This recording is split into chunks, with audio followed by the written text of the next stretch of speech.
Je vous invite à lire quelques passages en introduction de la méditation que nous allons apporter dans l'Épître aux Hébreux, chapitre 5, Hébreux chapitre 5. Nous pouvons lire à partir du verset 12 ceci. On peut lire même à partir du verset 11 où l'auteur parle de Jésus comme d'un sacrificateur. Et il va dire, nous avons beaucoup à dire là-dessus et des choses difficiles à expliquer parce que vous êtes devenus lents à comprendre.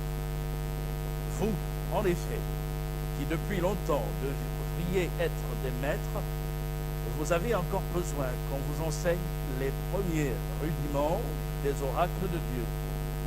Vous en êtes venus à avoir besoin de lait et non d'une nourriture solide. Or, quiconque en est au lait n'a pas l'expérience de la parole de justice, car il est un enfant. Mais la nourriture solide est pour les hommes faits, c'est-à-dire les hommes matures, pour ceux dont le jugement est exercé par l'usage à discerner ce qui est bien et ce qui est mal.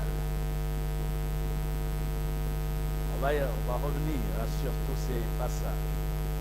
Et puis un dernier texte dans Ézéchiel, chapitre 3, disais-je. Nous lirons à partir du premier verset jusqu'au verset 11.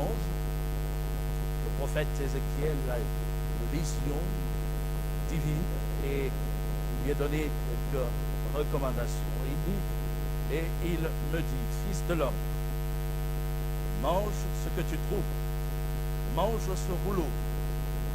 Et Eva parle à la maison d'Israël. J'ouvris la bouche et il me fit manger ce rouleau.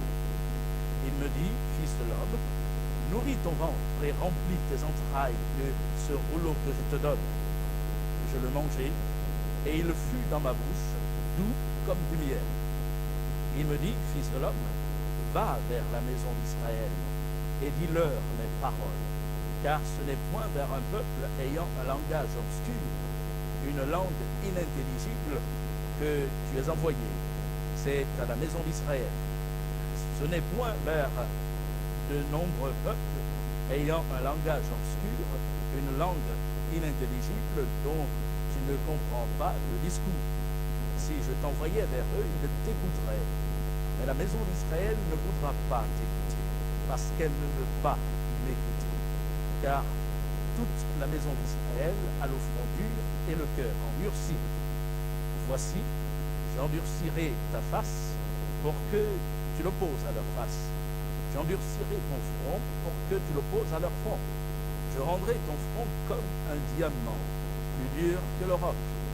Ne les crains pas et ne t'effraie pas de leur visage, quoiqu'ils soient une famille de rebelles. Il me dit, fils de l'homme, reçois dans ton cœur et écoute de tes oreilles toutes les paroles que je te dirai. Va vers les captifs, vers les enfants de ton peuple. Tu leur parleras, et qu'ils écoutent ou qu'ils n'écoutent pas, tu leur diras, ainsi parle le Seigneur, l'Éternel. Amen. Nous pouvons arrêter là notre lecture. Je sais bien que pour ceux qui découvriraient la Bible, il y a là des textes un peu difficiles à comprendre. Mais on va expliquer en des termes plus simples. Ici, il y a dans tous ces passages une même réalité, c'est que la parole de Dieu est mise en avant. Et ces textes parlent de l'importance de la parole de Dieu. Et si vous avez prêté une attention particulière à la lecture, vous aurez relevé que la parole de Dieu est comparée à, premièrement, du lait, ensuite à du miel, le dernier passage, mais aussi à de la nourriture solide. Voilà.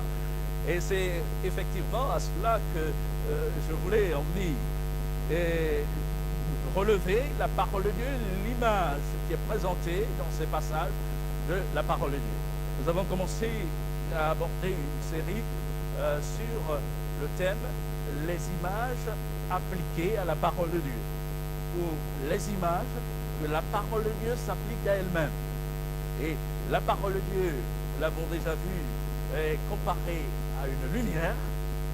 Le psalmiste dira « Ta parole est une lampe à mes pieds et une lumière sur mon sentier ». La parole de Dieu est comparée à un miroir. Celui qui écoute la parole de Dieu dans le livre de Jacques est comparé à quelqu'un qui regarde dans un miroir son visage naturel.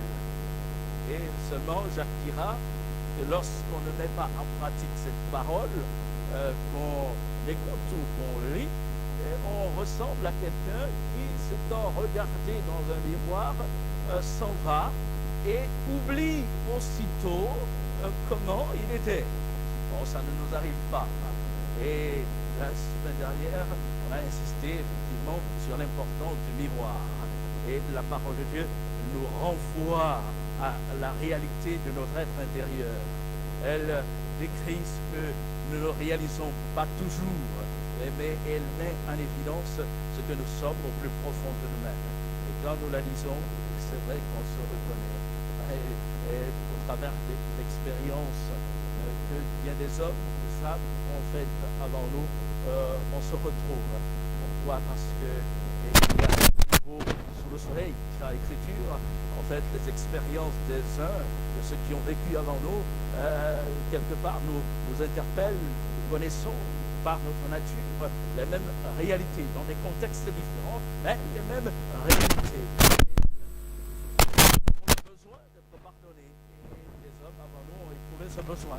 On éprouve le besoin d'être aimé. L'homme, quel qu'il soit, a besoin d'amour. Et quel que soit le temps, l'époque dans laquelle il vit. Je crois que la parole de Dieu a une portée permanente. On ne peut pas dire que ce livre, l'Écriture, la Bible, s'inscrit dans le passé et que nous n'avons pas besoin aujourd'hui. Nous en avons besoin. Aujourd'hui, je voudrais donc en venir à la parole de Dieu, vue comme une nourriture. Et nous connaissons, nous savons l'importance de la nourriture dans nos vies.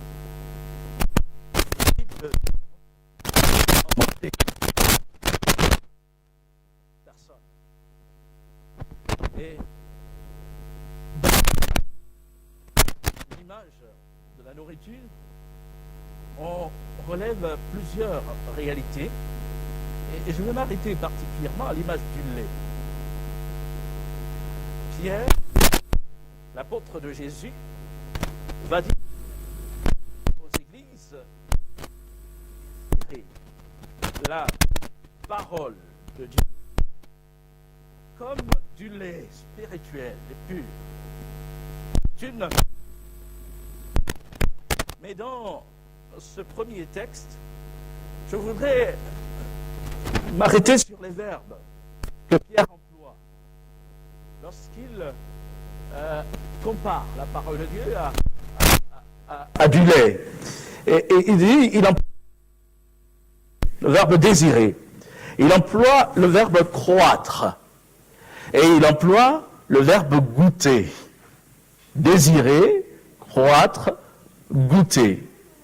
Mais ces verbes ne sont pas tous conjugués de la même manière, et dans le même mode non plus. Et on voit que lorsqu'il parle de désirer, il emploie un impératif. Et désirer comme des enfants nouveau-nés le lait spirituel et pur. Il y a là une recommandation. En un mot, ici, Pierre est en train de nous montrer l'attitude que nous devons avoir face à la parole de Dieu, lorsque nous la lisons, lorsque nous l'écoutons, comment devons-nous nous comporter face à elle? Quelle attitude devons-nous avoir en permanence aussi? Et Pierre dira, désirez cette parole, désirez comme du lait spirituel et pur. Et je crois que le rapport mérite qu'on revienne à des choses simples, basiques, de la vie courante. Pierre va parler d'enfants nouveau-nés. Enfant, bébé. Traduction littérale serait bébé, un bébé. Parce que dans le grec, il emploie le mot népios, qui renvoie au bébé. Mais il emploie une autre expression pour insister qu'il ne s'agit pas d'un bébé qui a déjà plusieurs mois, mais c'est un bébé qui vient de naître. Il est encore tout frêle, mais déjà, il sait apprécier le lait maternel, le lait qu'on lui propose, et il ne peut pas s'en passer. Et l'image, elle est frappante parce que elle nous inscrit dans le naturel. Et le rapport que nous devons avoir à l'égard de la parole de Dieu, c'est ce rapport naturel, c'est-à-dire que nous en avons besoin, nous ne pouvons pas nous en passer. Et nous voulons réaliser cela dans notre vie. Quelqu'un disait, en parlant de bébé, qu'une maman ne donne pas une leçon, ne fait pas un cours à son bébé sur le lait maternel. En disant, mon enfant, tu sais, tu viens de naître, je vais te prendre dans mes bras, je vais te tenir de telle et telle manière, voilà comment il faut faire, il va falloir que tu diriges ta tête de telle manière pour que tu puisses boire le lait. Hein? Vous avez déjà vu ça? Non. Les mamans qui sont dans la salle, non, hein? Ça se passe pas comme ça. Et quand l'enfant vient de naître, il sait lui-même où trouver le sein de la maman, ou si on apporte un biberon, il saura lui-même où trouver. En fait, on n'a pas besoin du grand discours, c'est naturel. Et c'est vrai, pour avoir eu des enfants dans les bras, vous voyez que les enfants, quand ils ont besoin de boire, ils tournent naturellement la tête d'un côté ou de l'autre, ils cherchent, et si on ne lui donne pas à manger tout de suite, il va se faire entendre. Hein, parce qu'il en a besoin, il désire. Et la force du verbe désirer nous ramène à cette réalité. Un enfant qui désire le lait maternel, il va le chercher, il aspire à boire, il en a besoin, et il va se faire entendre pour le trouver. C'est une image simple. Mais l'image nous parle. Elle parle du rapport, comme je disais tout à l'heure, que nous devons avoir à la parole de Dieu.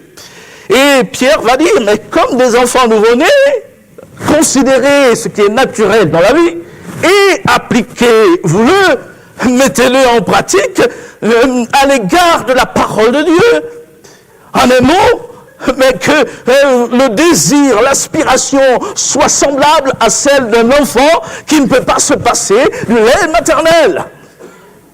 Et on comprend que Dieu attend de nous, effectivement, cet élan du cœur, cette attitude de cœur à l'égard de la parole de vie. Et nous voulons ainsi répondre et dire, Seigneur, que je puisse aspirer, désirer cette parole et l'apprécier. Je disais qu'un enfant ne peut pas se passer de lait. En réalité, nous ne pouvons pas nous passer de la parole de Dieu. Un enfant qui n'est pas nourri va finir par dépérir, par mourir. Oh, pas qu'un enfant d'ailleurs. Un adulte qui ne se nourrit pas finira par dépérir et par mourir. Et c'est à cette réalité que l'image nous renvoie. C'est-à-dire que d'un point de vue spirituel, dans ma relation avec Dieu, dans la communion que je dois avoir avec lui, si je ne nourris pas la parole de Dieu, je dépéris et je meurs. Et j'ai besoin donc de ce contact permanent avec la parole de Dieu. Et dans un rassemblement, j'ai été profondément interpellé par un pasteur en formation. C'était à Montluçon en octobre dernier. Vous savez qu'on y a été pour un séminaire pastoral.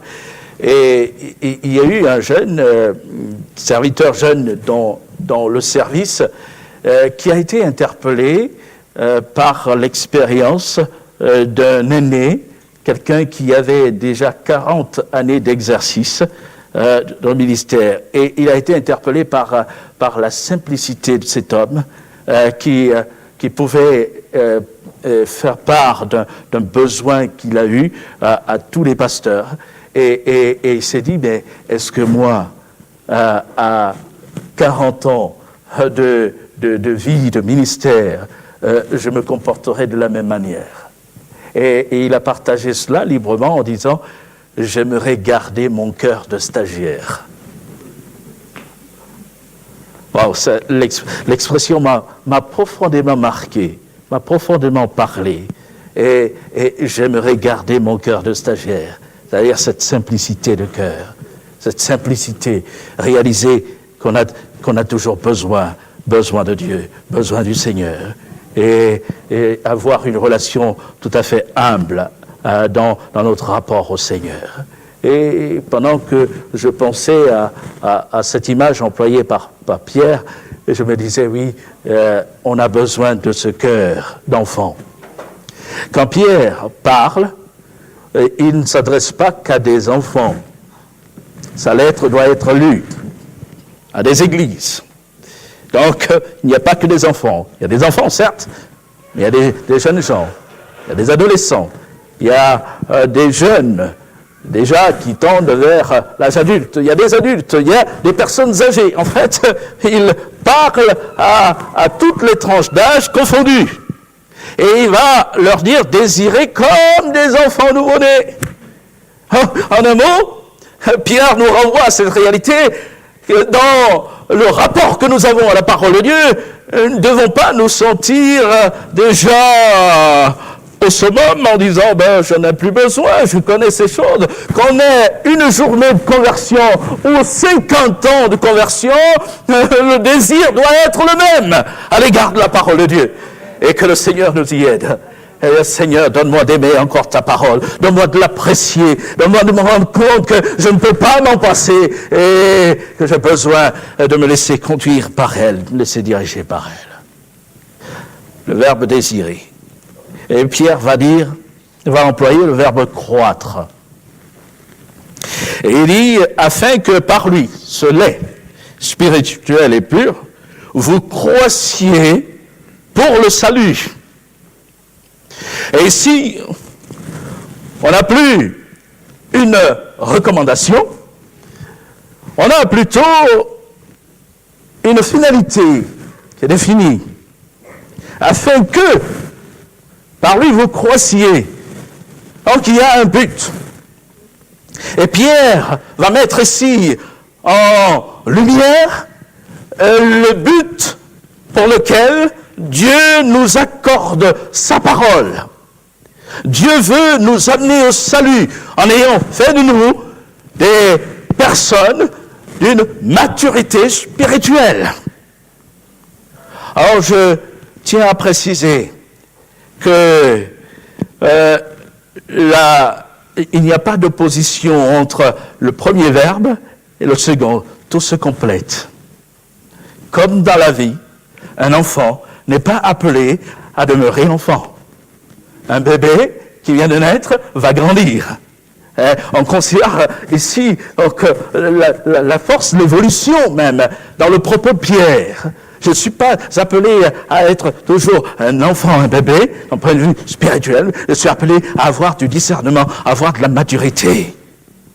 Et ainsi, pouvoir discerner des choses.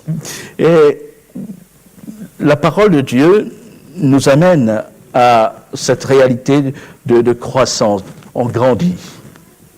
Nous sommes appelés à grandir avec le Seigneur, à être des hommes, des femmes mûrs, pouvoir savoir guider, orienter.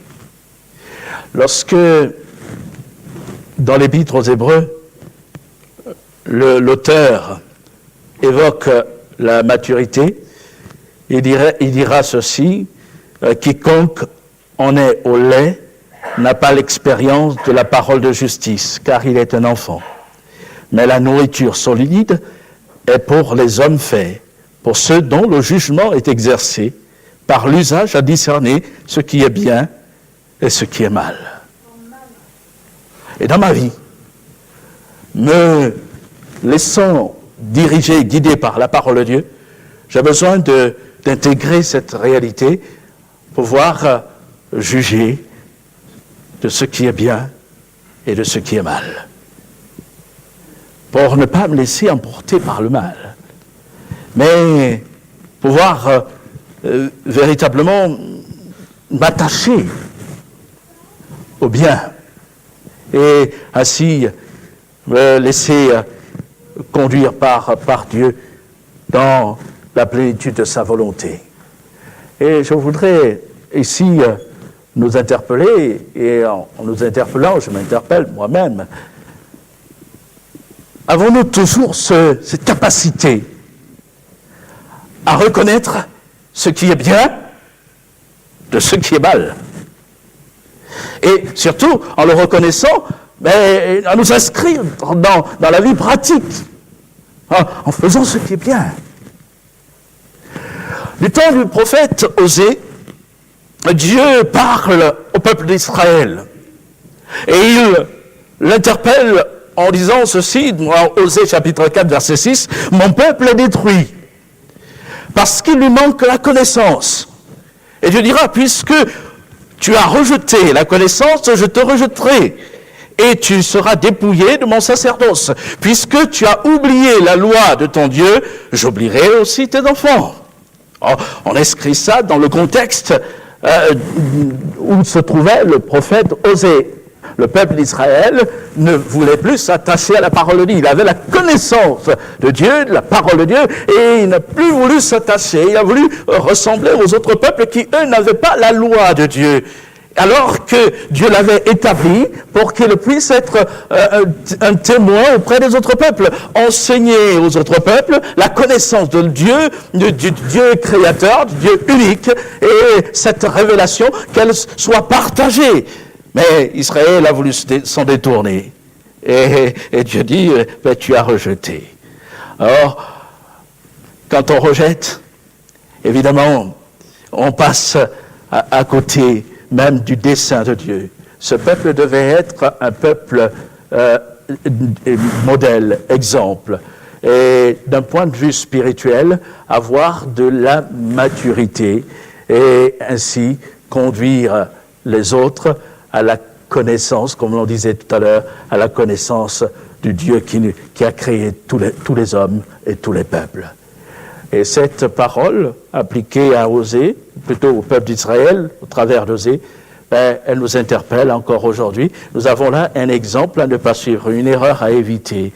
Et nous sommes appelés ici à nous attacher à la parole de Dieu, ne pas l'oublier, ne pas la rejeter, mais que ceux qui nous voient vivre puissent relever en nous qu'il y a quelque chose de différent. Il y a quelque chose de différent. Quand ils nous entendent, quand ils nous voient dans notre comportement, et ils doivent être là face à ce témoignage. Mais j'aimerais bien savoir ce qu'il a, ce qu'elle a, pourquoi il est différent, pourquoi elle est différente. Et tu as quelque chose que je n'ai pas. Et qu'est-ce que tu as? La différence, elle se situe à ce niveau, la connaissance de Dieu par sa parole. Et que Dieu nous donne vraiment d'être des personnes qui grandissent encore au contact de cette parole, pour connaître Dieu de mieux en mieux, mais aussi pour pouvoir témoigner de lui et avec une pleine conviction par notre vie et par tout ce que nous pouvons accomplir. Pierre dira, si vous avez goûté que le Seigneur est bon. Avons-nous goûté que le Seigneur est bon? Et Pierre va citer ici un psaume. Le psaume de David, le psaume 34, où David lance un appel. Et il dit, au verset 9 de ce psaume, « Sentez et voyez combien l'Éternel est bon. Heureux l'homme qui cherche en lui son refuge. » Et dans certaines traductions, il est dit, « Venez et voyez combien l'Éternel est bon. » Et Pierre dira, si vous avez goûté que le Seigneur est bon. Il est conscient qu'il s'adresse à des personnes qui ont répondu à l'appel de Dieu. Alors, l'appel de l'Évangile, l'appel de la parole, à connaître Dieu, à avoir une vie avec Dieu. Et il dit, mais si vous avez goûté. Et vous noterez que lorsqu'il parle de goûter, Pierre n'est pas ici en train d'évoquer l'expérience d'un tiers. Ben, chacun de ceux à qui la lettre est destinée, est adressée, est interpellé. Il ne s'agit pas de dire « on m'a dit que le Seigneur est bon », mais c'est une expérience vécue, une expérience personnelle. Le Seigneur est bon, l'Éternel est bon. Je me suis approché de lui, j'ai répondu à son appel et je lui ai donné ma vie. Alors je peux apprécier. On comprend que ce verbe met en avant ici une expérience appréciable au contact de la parole de Dieu. La parole de Dieu est une nourriture qu'on doit apprécier, qu'on doit expérimenter, qu'on doit éprouver. Et elle est succulente. Et cette nourriture, nous devons pouvoir ainsi toujours la goûter, la manger, l'apprécier. Et ne pas, comme je disais tout à l'heure, et ne pas nous en passer. Avons-nous goûté que la parole de Dieu est bonne? Et goûtons-nous toujours que la parole de Dieu est bonne? Vendredi, nous étions à Semur, lors d'une veillée de prière, avec bon nombre de frères et sœurs de Semur. Il y a eu un partage. Et on en est venu à parler de l'importance de la parole de Dieu, du fait de la lire. Ceux de Semur ne savaient pas le sujet que j'allais aborder ce matin, mais c'est parti spontanément dans un échange. Et nous avons encouragé, nous nous sommes encouragés les uns et les autres à méditer la parole de Dieu, à la lire. Et je disais ceci en partageant un témoignage de quelqu'un qui un jour m'a dit « je n'aime pas lire ». Et je lui disais « mais quand il s'agit de la parole de Dieu, tu as besoin de la lire ». C'était un jeune dans la foi, un jeune converti. Il disait, mais Landry, n'insiste pas, parce que je n'aime pas la lecture d'une manière générale. Ça n'a rien à voir avec la Bible, mais je n'aime pas la lecture. Et quand j'étais au lycée ou à l'université, on me demandait de lire, je ne lisais jamais. Et donc, je n'y arriverai pas. Elle dit, eh bien, écoute, il en est autrement de la parole de Dieu. Il va falloir que tu y arrives parce que tu as besoin de la parole de Dieu. Tu as besoin de ce contact avec elle. Alors, il me dit, mais comment faire? Elle dit, mais on va prier. Demande à Dieu de mettre en toi j'ai employé littéralement l'expression, ce goût pour la parole de Dieu, pour la lecture. Et il a dit, ok, on va prier. Et puis, on allait commencer la prière, et je me suis arrêté. Je l'ai regardé, je lui ai dit, écoute, le problème n'est pas mien, c'est toi qui as la difficulté à lire. Donc, c'est à toi de prier, c'est à toi de demander à Dieu de t'aider Ah, il m'a dit d'accord. Et il s'est mis à prier et il a demandé d'une façon naturelle à Dieu de susciter en lui cette envie de lire la parole de Dieu et de manière à ce qu'il puisse avoir ce contact constant avec elle. Et puis on s'est séparés. Des semaines, des mois ont passé et je l'ai revu. J'ai dit, au fait, on va faire un point ensemble. Où tu en es avec la parole de Dieu? Est-ce que tu la lis? Il m'a dit, et là, il a écarquillé les yeux. Il dit, mais tu ne sais pas ce qui m'arrive? Je dis, oui, quoi? Mais je peux plus m'en passer. Je peux plus m'en passer. Je la lis. Et lui, récemment, j'étais en congé, en vacances. Et j'ai passé une partie de ma journée là dans le calme, en lisant. Et je dévore la Bible, j'aime la lire. Eh bien, gloire à Dieu. Et il a eu ce désir d'avoir ce contact avec la parole de Dieu. Et je me suis dit, oui, il a goûté que la parole de Dieu est bonne. Et puis si on nous gardait ce contact avec la parole de Dieu, elle est bonne. Et nous voulons l'apprécier. J'avais encore beaucoup de choses à dire ce matin, mais je ne vais pas m'étendre plus longtemps. Mais je voudrais laisser simplement cette pensée dans notre cœur ce matin, que nous puissions apprécier la parole de Dieu, avoir toujours ce plaisir à la lire, à la méditer et à la mettre en pratique dans notre vie, qu'elle soit notre nourriture. Mais comme les enfants d'Israël pouvaient se lever tout le matin pour aller chercher la manne et ainsi avoir de la provision pour la journée, nous voulons aussi avoir ce contact avec la parole de Dieu. Oh, chacun de nous doit savoir se connaître et savoir à quel moment de la journée il peut se poser pour avoir ce contact privilégié avec la parole de Dieu, être au calme, comme disait ce frère, je me suis posé et je prends du temps.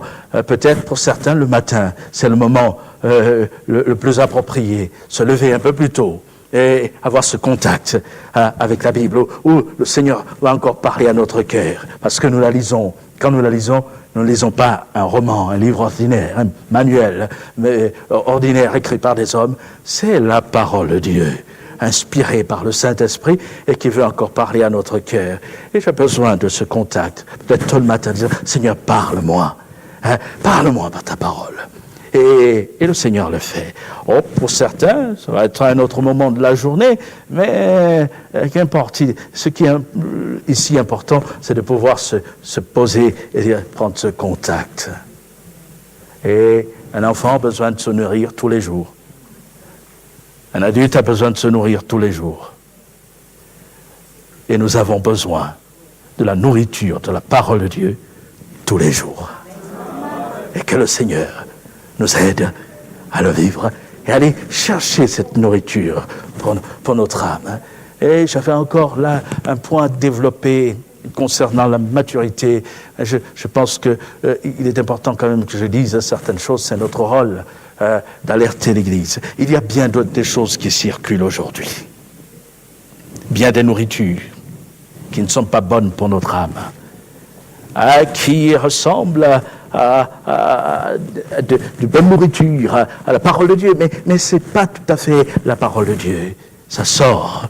Et quelque part, on peut, en allant ici et là, et avec les réseaux sociaux, et il y a bien des choses qui sont dites. Il y a de bonnes choses, mais il y a aussi beaucoup de choses qui ne sont pas bonnes.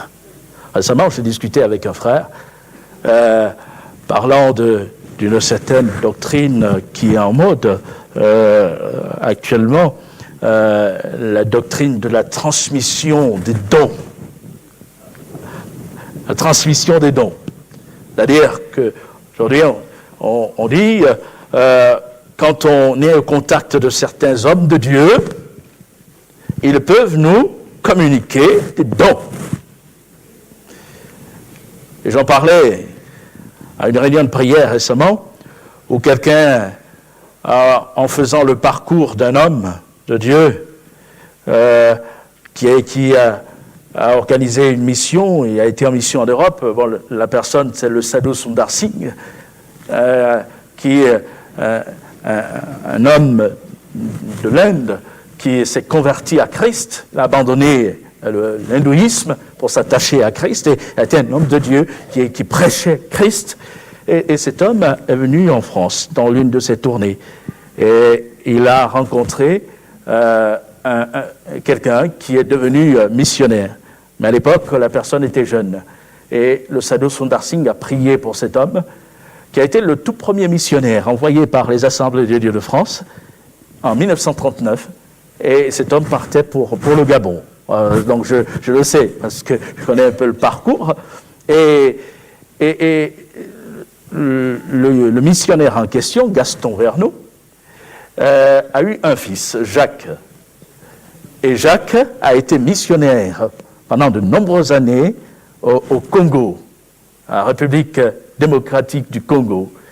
Et la personne qui prêchait disait, voyez, moi je me suis converti pas au travers du ministère de Jacques Vergnaud, j'ai l'héritage en remontant du Sadhu Sundar Singh.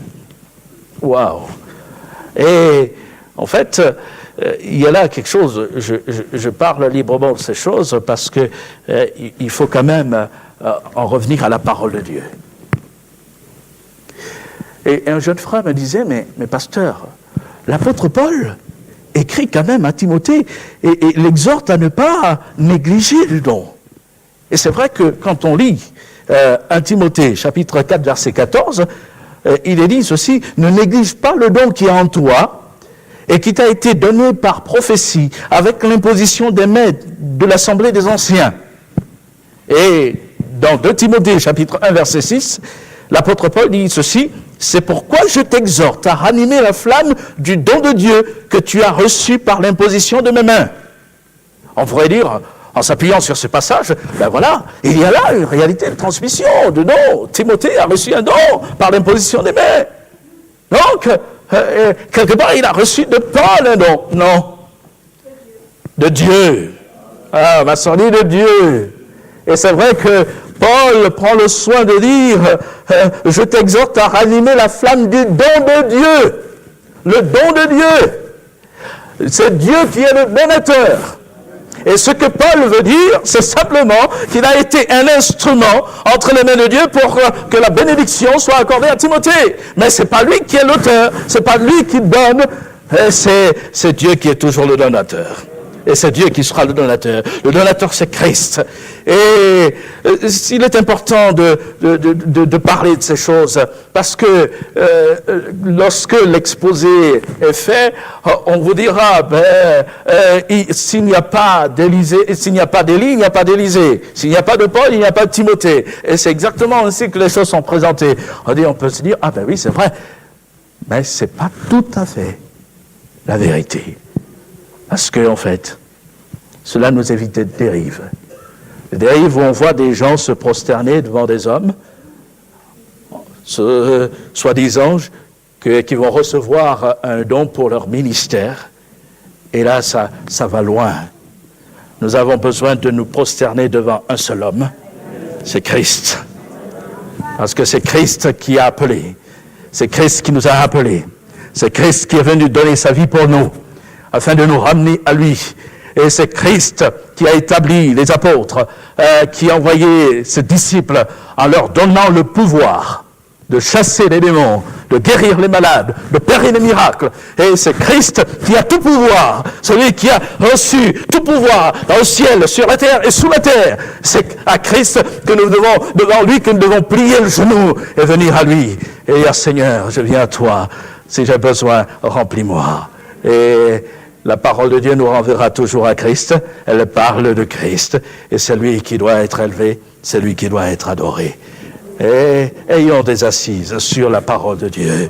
Et pour cela, il nous faut l'aimer, il nous faut véritablement l'apprécier, et il nous faut avoir ce contact permanent avec elle. Alors nous ne serons pas la ballottée à tout vent de doctrine. et dans les temps où nous vivons, il est important que le peuple de Dieu revienne à l'essentiel. L'essentiel, la parole de vie, la parole de Dieu, c'est la nourriture saine. Nourrissons-nous de cela, de cette bonne nourriture, et rejetons toute nourriture, qui paraît être bonne, mais, permettez-moi l'expression, toute nourriture empoisonnée qui nous éloigne de Dieu, qui nous éloigne de la personne de Jésus. Alors que Dieu nous bénisse. Prions ensemble.